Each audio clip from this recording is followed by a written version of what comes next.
नमस्कार साथियों, स्वागत है आपका प्रेयर क्लासेज में। आज जो हम टॉपिक पढ़ने जा रहे हैं वो पढ़ने जा रहे हैं राजस्थान के किसान आंदोलन।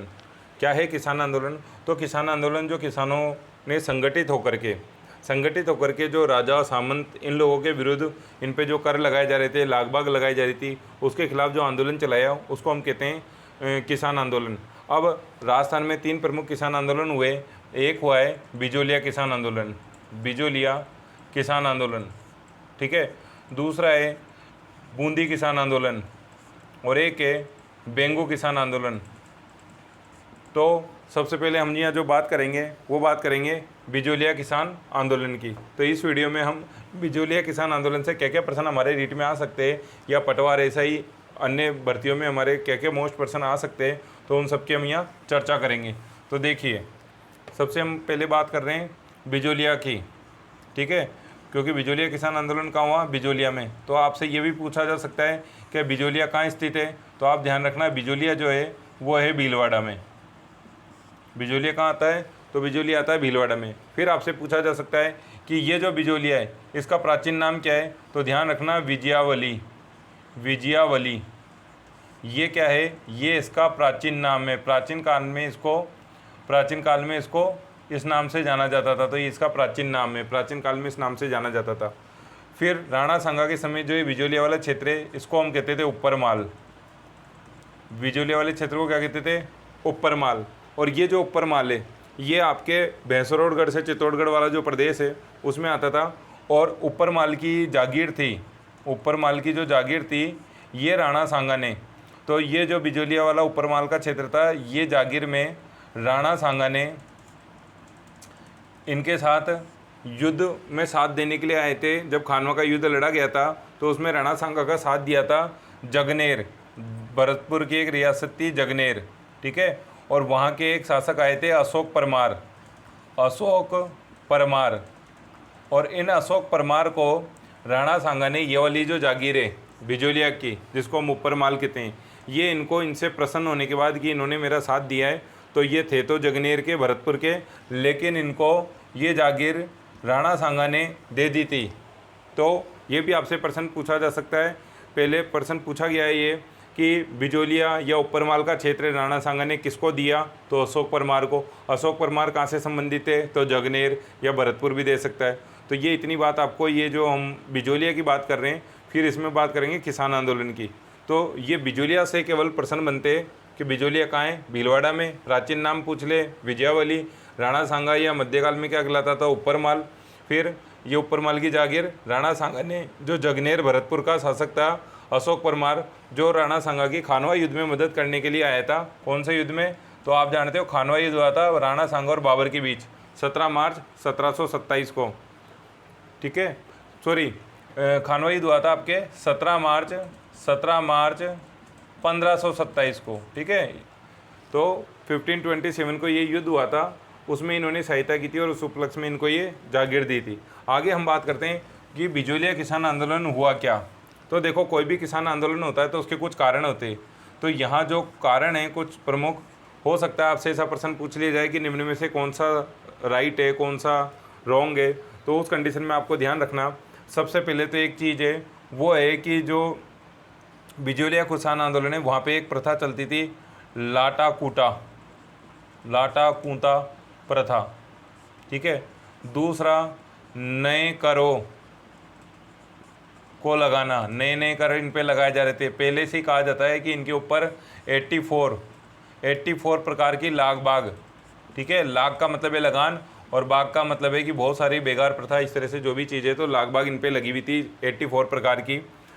और इसके अलावा जो यहाँ की किसान हैं वो उनमें असंतोष पाया जा रहा था। किसानों में क्या था, तो आपको ध्यान रखना, जब हम किसी चीज़ से संतुष्ट होते हैं, भले ही पेट्रोल के दाम बढ़ रहे हो, कुछ भी हो, लेकिन अगर हम संतुष्ट हैं कि चलो देश का विकास हो रहा है तो भाई टैक्स तो देना ही पड़ेगा, ये करना पड़ेगा, तो बात अलग है। लेकिन अगर हम असंतुष्ट हों तो फिर हम वो काम नहीं करते।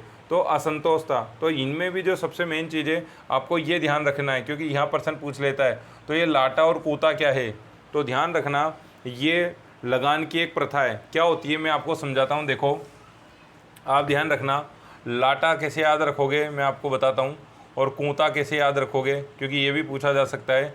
तो लाटा तो लगती थी लेटी हुई फसल पर, लेटी हुई, ठीक है, लेटी हुई फसल पर लगने वाला लगान, यानी जब आप टैक्स कैसे निर्धारित करोगे, लेटी हुई। अब लेटी हुई का मतलब क्या हो गया, तो ध्यान रखना कटी हुई। अब मैंने यहाँ कटी हुई क्यों नहीं लिखा, क्योंकि आप यहाँ से याद कर सकते हो कि लाटा, तो लाटा का मतलब हो गया लेटी हुई फसल, यानी फसल कटने के बाद उसके ऊपर टैक्स लगा करता था कि कितनी फसल हुई है। और कूता का मतलब है खड़ी फसल पर, खड़ी फसल पर, ठीक है भाई, जिसको हम कहते हैं पटवारी। तो प्राचीन काल में जो राजा के जो आते थे वो देखा करते थे कि भैया फसल है, कितनी फसल हुई है खेत में, तो ये खड़ी फसल पे जो टैक्स लिया जा रहा है उसको तो हम कहते थे कूता। और जो लेटी फसल पे, यानी फसल कट गई, माना अब एक गांव में गया, फिर दूसरे में जाने में समय लगेगा, फिर तीसरे में जाएगा, तब तक माना यहाँ से चालू हुआ और इस गाँव में पहुँच रहा है, जब तक इस गाँव में पहुँच रहा है, जब तक माना यहाँ की फसल कट चुकी है, कोई इंतज़ार थोड़ी करेगी, फसल तो टाइम पे कटना स्टार्ट हो जाएगी। तो यहाँ की फसल काटने की जगह क्या हो गई कि खेतों में गट्ठर के रूप में पड़ी हुई है, लेटी हुई है। तो ऐसे याद रखना, लाटा लेटी हुई और कूता खड़ी हुई फसल। तो ये भी आपसे पूछा जा सकता है मिसमैच करने वाले में, तो आप यहाँ से याद रख सकते हो। तो कहा जाता है कि ये जो लाटा कूटा प्रथा थी, और कभी अगर इनमें भी पूछ ले तो ध्यान रखना बिजोलिया में ये प्रथा प्रचलित थी, खड़ी फसल पर टैक्स लिया जा रहा था। इस वजह से क्या कहते हैं, इन लोगों ने क्या कर दिया, इन लोगों ने आंदोलन कर दिया। अब यहाँ सबसे मेन बात क्या है आपके, कहाँ से चालू है कि प्रश्न, बिजोलिया किसान आंदोलन की जैसे ही हम बात करते हैं तो सबसे पहले आपके आ जाएगा कि बिजोलिया किसान आंदोलन कितने टाइम पीरियड चला।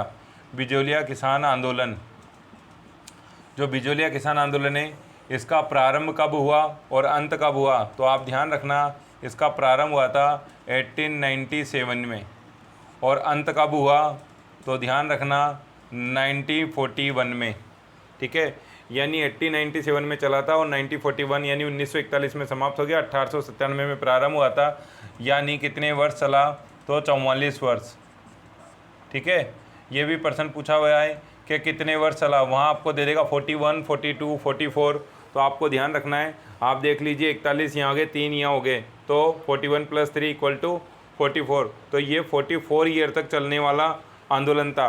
कैसा आंदोलन था, तो याद रखना ये भी इम्पोर्टेंट है, अहिंसात्मक, अहिंसात्मक। तो याद रखना अहिंसात्मक आंदोलन था। और आप इसी में याद रख सकते हो भारत का अहिंसात्मक आंदोलन कौन सा सबसे बड़ा, तो आप यहाँ लिख लीजिए, याद रख लेना, भारत का सबसे बड़ा अहिंसात्मक किसान आंदोलन करते हैं, लेकिन उग्र भी हो जाते हैं, हिंसा करने लग जाते हैं, लेकिन ये इतने लंबे समय तक चला, 44 ईयर तक, और उसके बावजूद भी किस रूप में चला, अहिंसात्मक तरीक़ों से चला, ठीक है। तो भारत का सबसे बड़ा अहिंसात्मक किसान आंदोलन कौन सा है, तो आपको याद रखना है बिजोलिया किसान आंदोलन। तो ये महत्वपूर्ण प्रश्न है जो आपसे पूछे जा सकते हैं। अब हम बात करते हैं कुछ और महत्वपूर्ण प्रश्नों की। आपसे ये भी पूछा जा सकता है कि ये कितने चरण, क्योंकि 44 ईयर तक चला, तो एक नेता तो कोई नेतृत्व तो कर नहीं सकता, ठीक है, 44 सालों तक एक ही नेता रहे, ऐसा तो संभव नहीं है। तो उस कंडीशन में क्या हुआ कि जो नेता बदलते गए, उस अनुसार हमने यहाँ पे क्या किया है, डिवाइडेशन किया है। तो इसके कितने चरण थे, आपसे पूछ ले कि बिजोलिया किसान आंदोलन के कितने चरण थे, तो ध्यान रखना 3 चरण थे। कौन कौन से थे, तो ध्यान रखना प्रथम चरण यानी प्रथम चरण। तो प्रथम चरण कब से कब तक चला, तो याद रखना 1897 से लेकर के 1940 तक, ठीक है। फिर द्वितीय चरण पूछ ले आपसे, द्वितीय चरण पूछ ले, तो याद रखना द्वितीय चरण जो दूसरा चरण चला था वो चला था 1915 से लेकर के 1923 तक। और फिर तीसरा चरण पूछ ले या तृतीय चरण पूछ ले आपसे, तीसरा चरण, तो तीसरा चरण जो चला था वो चला था 1924 से लेकर के 1941 तक। हो सकता है अभी आपको कठिन लग रहा हो, लेकिन इतना कठिन है नहीं, 1-2 बार जब आप पढ़ोगे तो आपको आसानी से याद हो जाएगा, मुझे हो गया, आपको भी हो जाएगा। तो बिजोलिया किसान आंदोलन के कितने चरण थे, तो सबसे पहले तो यही प्रश्न आपसे पूछा जा सकता है, वहाँ ऑप्शन में दे देगा 3, 5, 6। तो आपको याद रखना है कितने चरण थे, तो ध्यान रखना 3 चरण थे। कौन कौन से थे, तो फिर 1897 से लेकर 1914, 1915 से लेकर 1923, 1924 से लेकर 1941, ठीक है। अब हम बात करते हैं कि इनके नेता कौन थे, क्योंकि इनके आपके नेता भी पूछे जा सकते हैं। तो आप देखिए जो प्रथम चरण था, तो इसका जो नेतृत्व करता था वो इनके जो नेता थे, तो यहाँ पे जो नेतृत्व किया था वो स्थानीय लोगों के द्वारा किया गया था। तो इसके जो नेता थे, ये भी प्रश्न पूछा हुआ है, तो ध्यान रखना साधु सीताराम दास। ठीक है, तो मैं यहाँ लिख देता हूँ थोड़ा। देखो, प्रथम चरण की अगर आपसे नेता पूछ ले, नेतृत्वकर्ता कौन थे, तो प्रथम चरण के थे साधु सीताराम दास, सीताराम दास। ठीक है, वेरी इंपॉर्टेंट प्रश्न है, डायरेक्ट भी प्रश्न पूछ लेता है कि साधु सीताराम दास ने कौन से चरण में नेतृत्व किया, तो याद रखना प्रथम चरण में। द्वितीय चरण के नेता कौन थे, तो याद रखना विजय सिंह पथिक, विजय सिंह पथिक। ठीक है, और इन्होंने इसको प्रसिद्ध कर दिया था आंदोलन को। अभी हम इनकी डिटेल में चर्चा करेंगे। तृतीय चरण, तृतीय चरण की बात आए तो ध्यान रखना माणिक्य लाल वर्मा, माणिक्य लाल वर्मा। और इसी के साथ थे आपके जमुना लाल बजाज, जमुना लाल बजाज। कहा जाता है कि इन बजाज को नेतृत्व करने के लिए, इन जमुना लाल बजाज जिनको गांधी जी के पांचवें पुत्र कहते हैं, इनको नेतृत्व करने के लिए गांधी जी ने कहा था कि आप जाइए और आप बिजोलिया किसान आंदोलन में क्या कीजिए, नेतृत्व। तो ये हमको ध्यान रखना है, क्योंकि हमारे एक पर्सन ऐसा भी आ सकता है मिसमैच करने वाला, इधर चरण दे देगा, इधर आपके नेता दे देगा और कह देगा मिसमैच करो। तो सबसे पहले तो कौन थे, साधु थे सीताराम दास, फिर थे विजय सिंह पथिक, फिर तीसरे चरण में थे माणिक्यलाल वर्मा और जमुनालाल बजाज। आगे हम बात करते हैं। अब देखो, हम प्रथम चरण में क्या क्या कुछ महत्वपूर्ण प्रश्न बनते हैं, हमसे पूछे जा सकते हैं, तो उन पर चर्चा कर लेते हैं। प्रथम चरण चला था हमारा 1897 से लेकर 1914 तक, यानी 1897 ईस्वी से लेकर के 1914 ईस्वी तक। ठीक है, जब प्रथम विश्व युद्ध चालू होता है 1914 में, तब तक हमारे प्रथम चरण पूर्ण हो गया था। नेता कौन थे, तो ध्यान रखना साधु सीताराम दास थे। फिर हम बात कर लेते हैं, ये भी प्रश्न पूछा गया है कि जो बिजोलिया किसान आंदोलन किया तो वहाँ किस जाति के लोग थे, तो आप ध्यान रखना वहाँ धाकड़ जाति के लोग थे। ये जो धाकड़ जाति के लोग हैं, ये किसान हुआ करते थे और इनकी एक खासियत थी कि ये एकता रखा करते थे, संगठित थे आपस में। और आप जानते हो जो संगठित होगा वही आंदोलन कर सकता है, जो खुद ही बिखरा हुआ है वो आंदोलन नहीं कर सकता। तो और फिर नाम में देखो आप, जैसे हम कहते हैं यार ये तो बहुत धाकड़ है, यानी जो निडर हो, तो इनकी जाति क्या थी, धाकड़, यानी ये निडर लोग थे, इसलिए इन्होंने आंदोलन किया। तो आंदोलन किन्होंने किया, तो धाकड़ जाति के किसानों ने किया। फिर आपसे प्रश्न पूछा जा सकता है कि उस समय मेवाड़ में महाराणा कौन थे, तो क्योंकि ये मेवाड़ के क्षेत्र में आता था, मेवाड़ के अंतर्गत आता था, तो मेवाड़ की बात करें तो मेवाड़ में जो महाराणा थे वो कौन थे, तो याद रखना फतेह सिंह। ये फतेह सिंह वही है जिनको केसरी सिंह बारेट ने चेतावनी चुंगटिया लिखी थी। ठीक है, हमने उस वीडियो में बात की थी कि 13 सोरठे लिखे थे जो चेतावनी चुंगटिया। ठीक है, और ये 1903 में लॉर्ड कर्जन के दरबार में जा रहे थे, तो ये वही महाराणा फतेह सिंह है। फिर बिजोलिया में उस समय सामंत कौन था, ये महाराणा थे, और इनके अधीन कौन था, सामंत। और सामंत कौन था, तो कृष्ण सिंह। ये भी प्रश्न आपसे पूछा जा सकता है कि जब बिजोलिया में किसान आंदोलन प्रारंभ हुआ उस समय सामंत कौन था, तो ध्यान रखना कृष्ण सिंह, क्योंकि अभी इनके बारे में भी हम आगे चर्चा करेंगे। ये जो कृष्ण सिंह थे, तो इन्होंने क्या किया कि एक कर लगा दिया था, चौरी कर।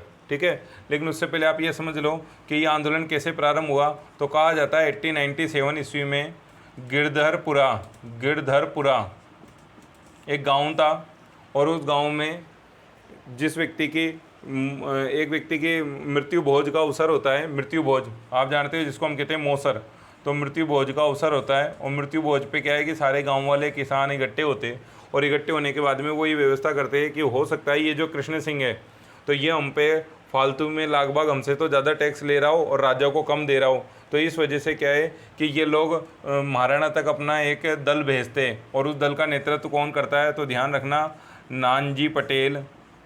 भाई आप जानते हो ना जो लोग पटेलाई करेंगे, तो पटेल, नानजी पटेल और ठाकरी पटेल, ठाकरी पटेल, ये दो व्यक्तियों को भेजा जाता है महाराणा के पास।